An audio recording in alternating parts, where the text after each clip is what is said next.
Dikisahkan dalam salah satu versi sandit, Petruk memiliki seorang istri yang sangat cantik. Uniknya, sang mertua adalah sosok yang disegani para penduduk. Pernikahan Petruk sempat mendapat halangan cukup berat. Bahkan Prabu Baladewa yang ahli dalam memainkan godol sampai tega mengajar Petruk habis-habisan di depan umum.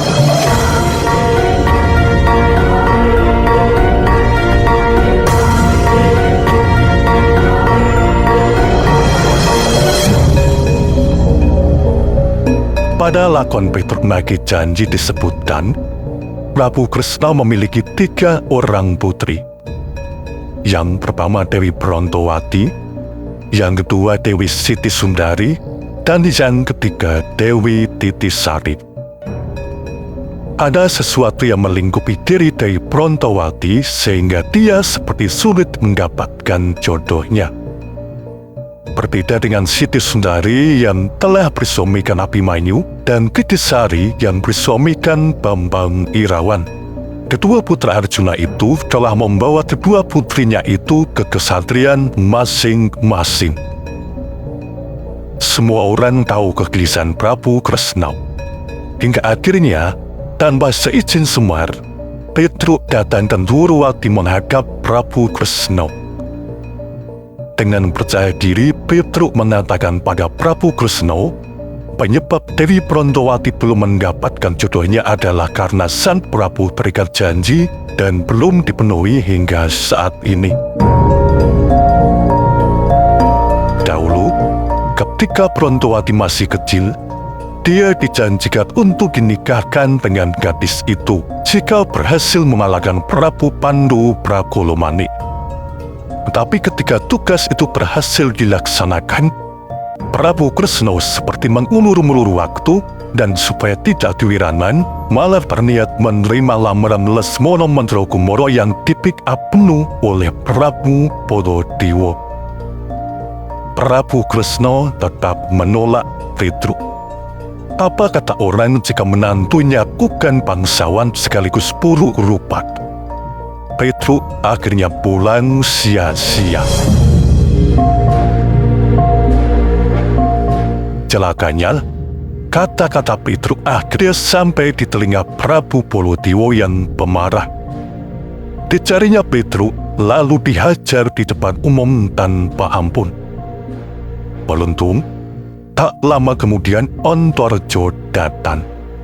Dia melindungi Petruk dari amukan Baladewa. Semarlah yang mengutusnya menyusul Petruk untuk mengantisipasi jika terjadi hal-hal yang tidak diinginkan. Dalam perlindungannya, Petruk akhirnya berhasil diloloskan dari Prabu Baladewa dengan cara diambuskan ke bumi lalu muncul di tempat lain. Tapi Petruk tidak cerah. Dia malah dendam dan berencana membatalkan perjodohan Lesmana Mandragumara dengan Dewi Brontowati. Pergilah dia menemui Prabu Suwala di alas Wonoblenggo. Kepada penguasa Makhluk Halus itu, Petruk meminta bantuan untuk memberi pelajaran akan pentingnya memenuhi janji, terlebih janji yang sudah terlanjur diucapkan oleh seorang pemimpin. Prabu Suwala kemudian mengubah wujud Petruk menjadi tampan sekaligus memiliki kesaktian dahsyat. Dengan wujud itu, dia kembali ke Ndorowat. Menggunakan nama Bambang Lemboro, Petruk akhirnya berhasil menyusup ke Kaputren, bahkan menemui Dewi Brontowati. Putri Prabu Kresna itu terpukau oleh ketambahan Bambang Lemboro sekaligus kepandaiannya nembang. Tembangnya seperti membuat hatinya tenggelam luar biasa.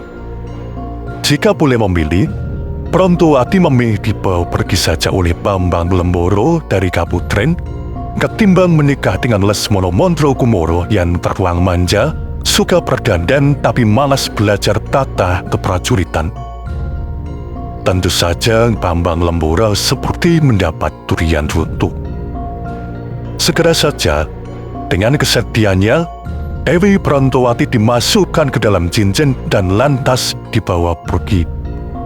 Namun sebelum pergi, perbuatan Bambang Lembora terconani Lesmono Mandrokumara yang hendak mengunjungi Prontowati.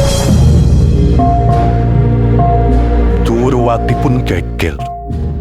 Di bawah pimpinan Prabu Balatriyuba, Lesmono Mandrokumara, Sombo, dan sekian banyak prajurit, mereka berhasil mengejar dan melebum Bambang Lembora.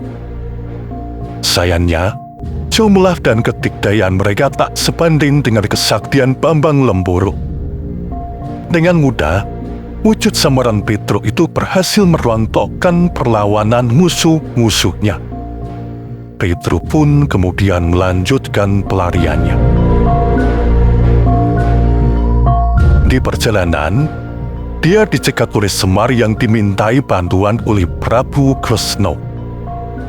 Setelah mengusap kunjung saktinya yang mampu menghilangkan nafsu, wujud Bambang Lembora seketika berubah menjadi Petruk. Dia kehilangan segala kesaktiannya.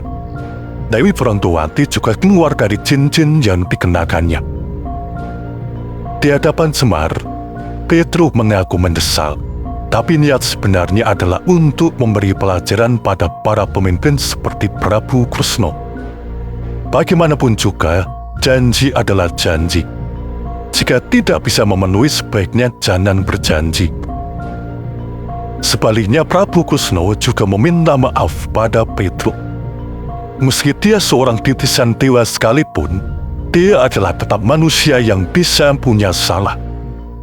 Salah adalah salah. Tidak boleh perbuatan salah menjadi benar hanya karena mentang-mentang. Mentang-mentang keturunan Pandita Mulia, mentang-mentang keturunan raja, dan lain sebagainya.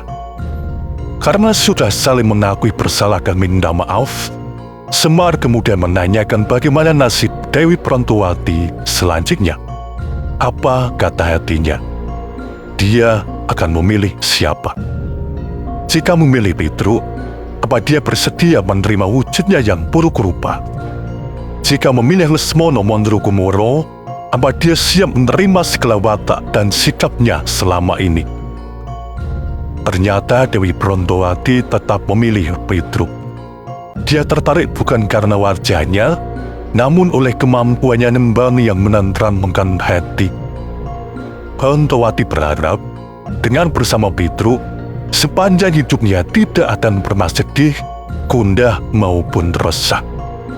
Tembang-tembang Petruk akan membuatnya selalu berada dalam kedamaian.